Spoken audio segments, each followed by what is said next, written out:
인도에 아주 나이 많은 노인 한 분이 있었습니다. 이분은 날마다 새벽이면 겐지스강 두 개 있는 커다란 나무 밑에서 명상을 하곤 했습니다. 어느 날 아침 노인이 막 명상을 마치고 눈을 떴는데 큰 정갈 한 마리가 거센 강물에 떠내려오는 것을 보게 되었습니다. 그 정갈은 나무 가까이 오자 강물 속으로 뻗은 그 나무 뿌리에 그만 걸려버렸습니다. 정갈은 그것을 벗어나려고 죽을 힘을 다했지만 얼기설기 얽혀있는 그 뿌리에 점점 더 얽히고 말았습니다. 정갈은 죽을 힘을 다하는 그런 모습을 반복했지만 아무 소용이 없었습니다. 자, 이것을 본 노인이 얼른 길게 늘어진 뿌리 쪽으로 몸을 굽혀서 물에 빠진 정갈을 구하려고 손을 쭉 뻗었습니다. 그런데 이 노인의 손이 정갈에 닿으려 치면 이 정갈은요, 얼마나 사납게 그 손을 쏘아버리는지 모릅니다. 그때마다 이 노인은 손을 끌어당겼죠.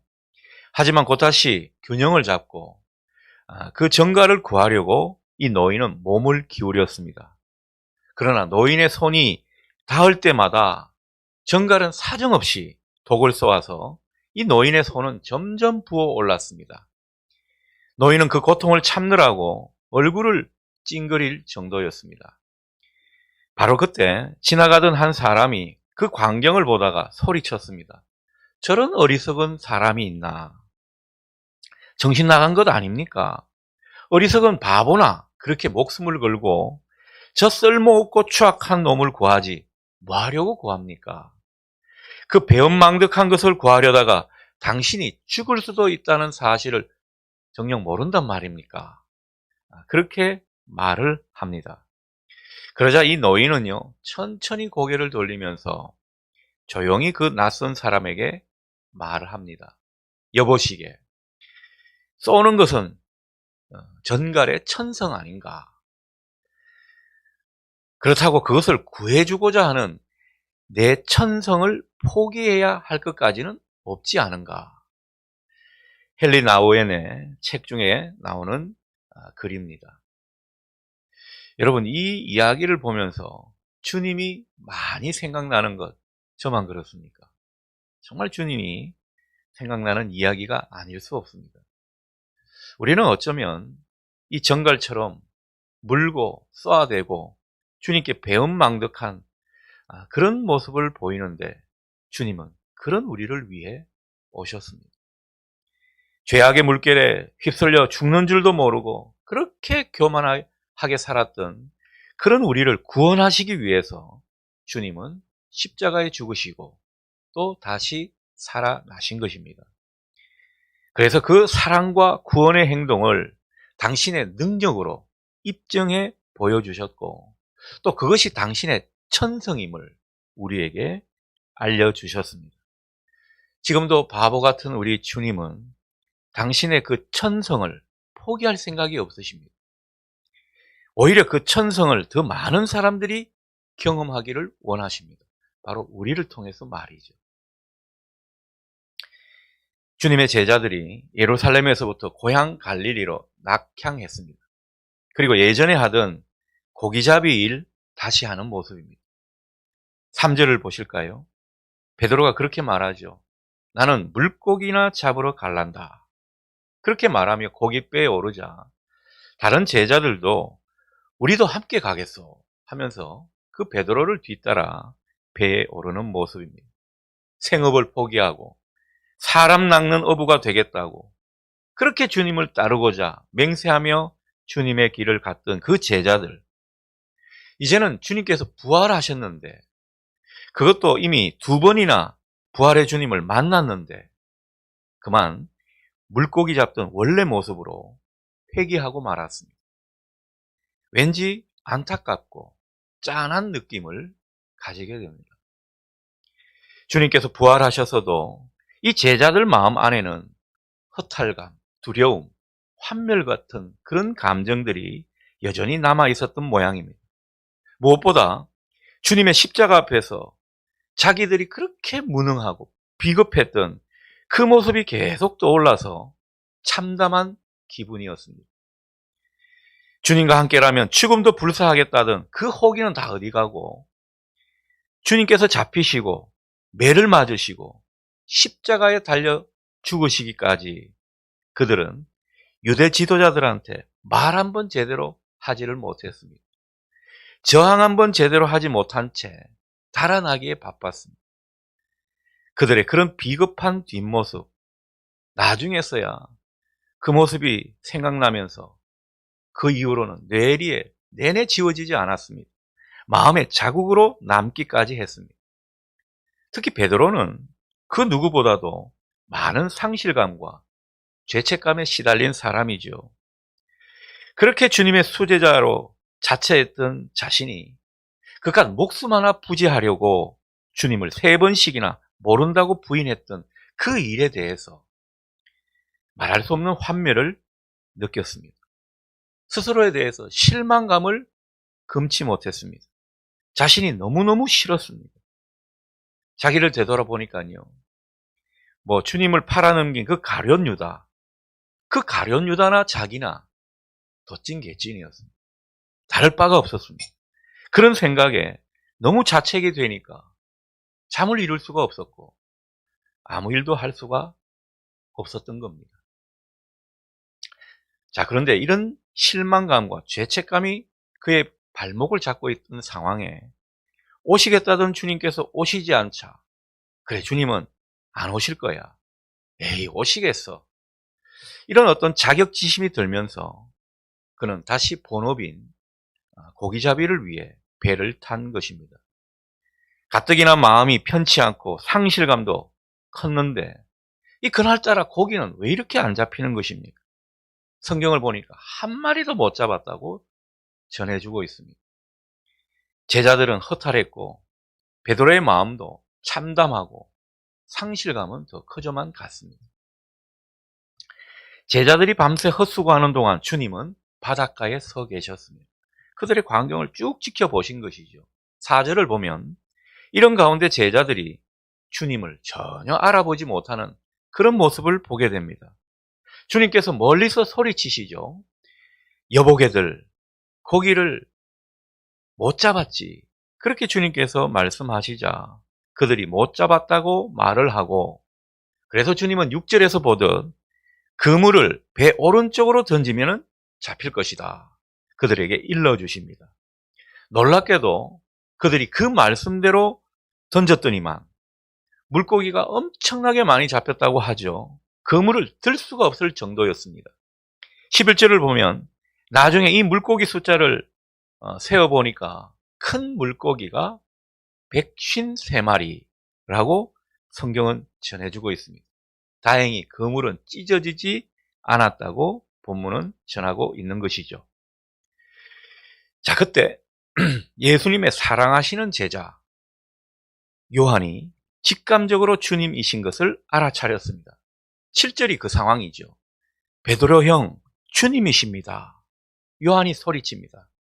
그러자 주님이시라는 그 말에 베드로는 재빨리 겉옷을 두른 뒤 바다로 뛰어내립니다.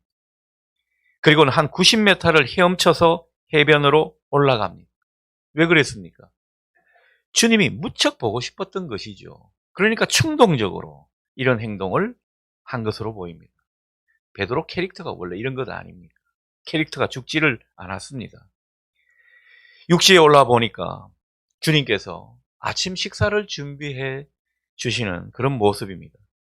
주님은 베드로뿐만 아니라 다른 제자들도 다 오라고 하시며 그들에게 떡도 주시고 그리고 숯불에 생선도 구워주십니다. 주님의 따스한 배려를 느낄 수 있는 장면입니다. 자, 근데 한 가지 이상한 게 있습니다. 주님과 제자들 사이 분위기입니다. 여러분, 오늘 이 성경을 묵상해 보면요, 굉장히 무거운 분위기를 느낄 수가 있습니다. 12절을 보실까요? 주님께서 와서 아침을 먹으라 이렇게 말씀을 하시고 제자들이 함께 식사를 하는 그런 모습인데 다들 말이 없습니다. 감히 묻는 자가 없더라. 다들 주님이신 줄 아니까 아무 말이 없는 것입니다. 이 제자들 따지고 보면요. 부활 후에 주님을 이번에 만나는 것이 세 번째 만나는 거예요. 여러분, 첫 번째 만날 때는 뭐 대면대면하고 좀 분위기 썰렁해도 이해를 할 수 있지만 세 번째 만난다면 얼마나 할 얘기가 많겠습니까? 근데 이상하게도 그들이 주님께 말을 꺼내지를 못합니다. 베드로도 그렇습니다. 주님이 그렇게 보고 싶어서 한 90m를 헤엄쳐서 올라와 놓고서는 주님 만나서 그냥 벙어리처럼 아무 말도 못하고 있습니다. 주님도 아무 말씀 없이 식사만 하시는 그런 모습으로 그려집니다. 주님과 제자들 사이에 아주 무거운 공기가 흐르는 것만 같습니다. 분위기가 정말 어색하다는 것을 쉽게 짐작할 수 있습니다. 제자들이 예수님이 보고 싶지 않아서, 반갑지 않아서 그런 것입니까? 아닙니다. 얼마나 반가웠는지 모릅니다. 주님의 따뜻한 배려에 감사한 마음도 그들에게 있었습니다. 하지만 우리가 짐작하듯이 주님을 뵐 면목이 없습니다. 별 염치가 없었던 그런 것을 우리가 느낄 수가 있죠. 아침 식사를 만들어서 나누시는 그 주님을 보면서 말은 안 했지만 많은 생각이 스쳐 지나갔습니다. 베드로, 특히 베드로는요, 찔리는 게 한두 가지가 아니었을 겁니다. 오늘 9절에 나오는 숯불이라는 단어가 참 의미심장한 단어입니다. 헬라 말로 안스라키아, 이런 말인데요.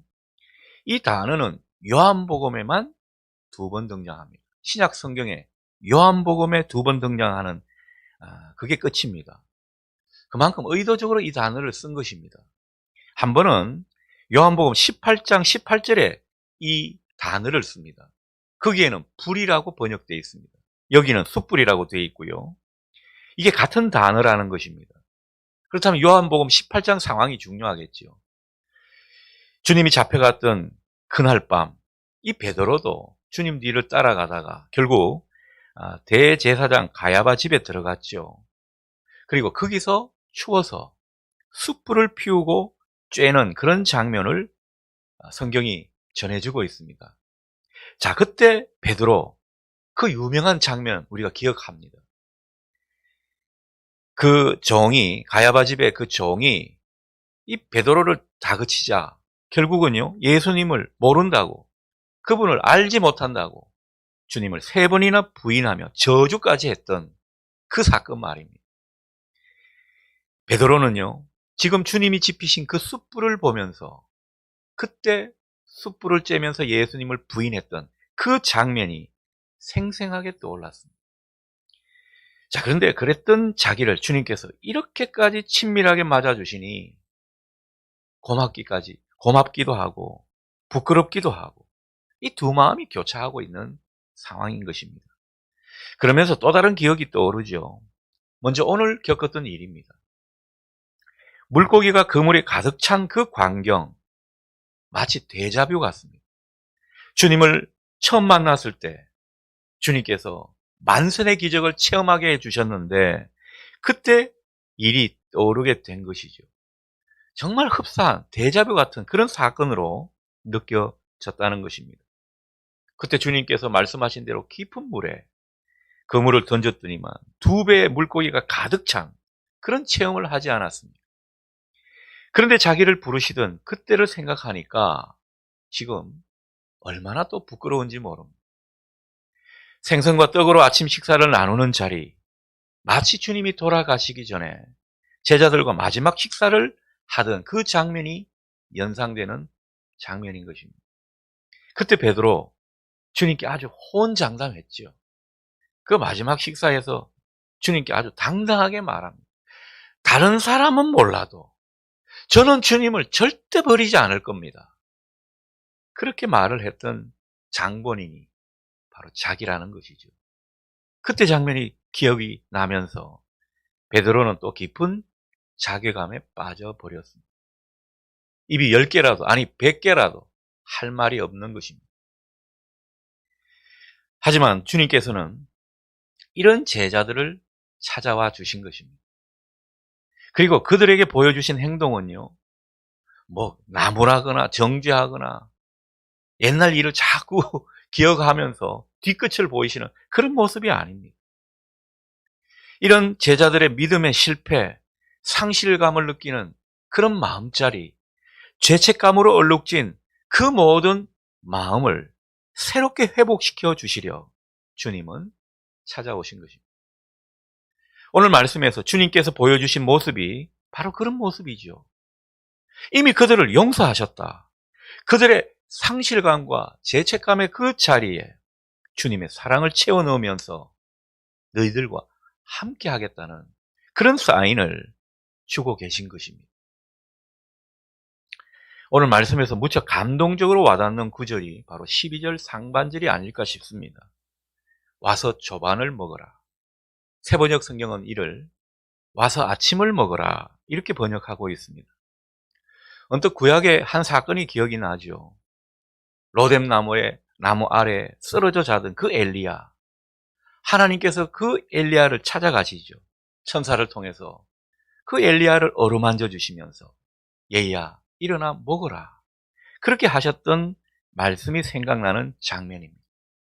그때처럼 오늘 본문에서도 주님은 제자들에게 다가오셔서 와서 아침을 먹어라.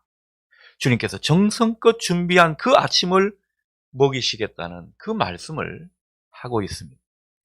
여러분, 이 말씀은 단순히 밥때가 되어서 엄마가 약간 퉁명스러운 목소리로 와서 밥 먹어라 이런 것이 아니지 않습니다.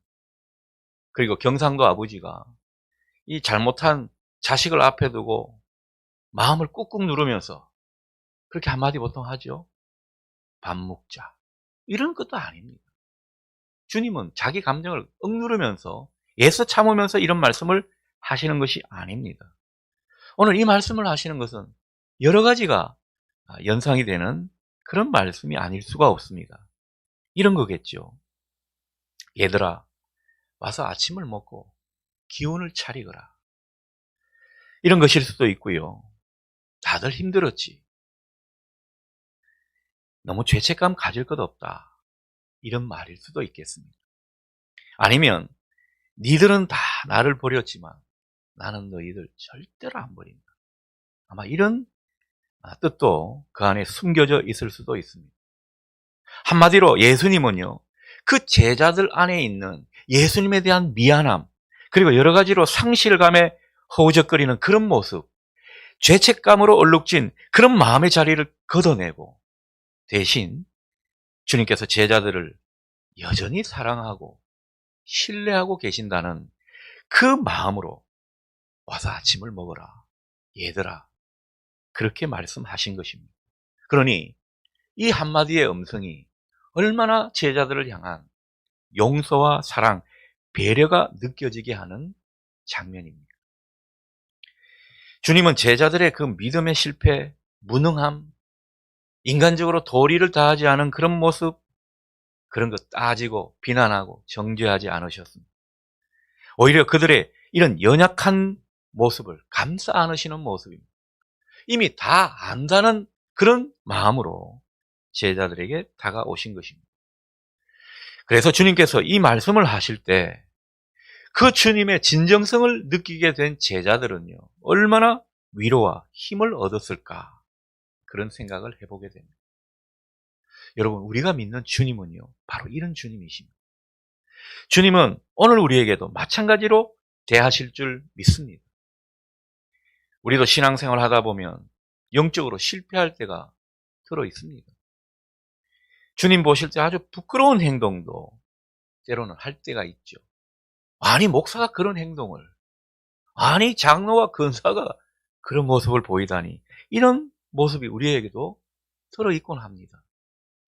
주님을 실망시킬 때가 분명히 있고 주님 주신 직분에 걸맞지 않는 그런 모습을 보일 때도 있습니다. 어떨 때는 자신이 너무너무 무능해서 주님의 기대에 영 미치지 못하는 그런 어떤 자책이 우리에게 분명히 있을 수가 있습니다. 그럴 때는요, 솔직히 괴롭고 죄송합니다. 진짜 양심이 살아있으면 주님께 뵐 면목이 없을 정도로 우리 자신이 보잘것없음을 느낄 때가 있습니다. 너무너무 초라합니다. 아이고, 내가 목사가 돼가지고 이렇게 남루한 모습, 이런 모습을 보이다니 정말 그 모습을 지우고 싶을 때가 있습니다. 그러나 여러분, 우리 주님은요, 한 번씩 우리가 경험하게 되는 그런 실망과 자책, 그리고 스스로를 정죄하는 그런 모습에 대해서 오히려 안타까워하십니다. 얘들아, 너무 자책하지 마라. 그런 마음으로 다가오십니다. 주님은 그런 우리의 마음과 인생을 은혜로 채워주시는 분이시기 때문입니다. 우리가 뭐 실망하고 스스로에 대해 자책감을 가지고 있지만은, 그러나 우리 주님은요, 그런 우리를 포기하지 않으시고 정죄하지 않으시고 오히려 격려해 주신다는 것입니다. 여러분, 이게 복음 아닙니까? 우리가 뭐 잘했다고 잘한 것만 주님께서 이뻐하시면은 그 주님을 우리가 뭐 잘 믿을 수가 없겠죠.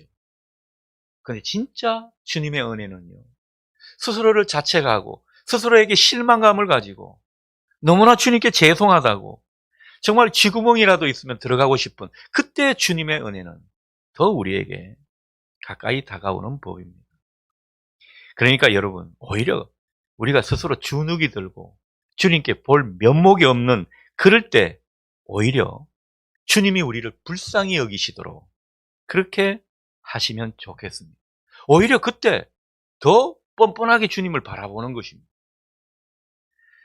그게 어쩌면 신앙생활 잘하는 모습 아닐까요?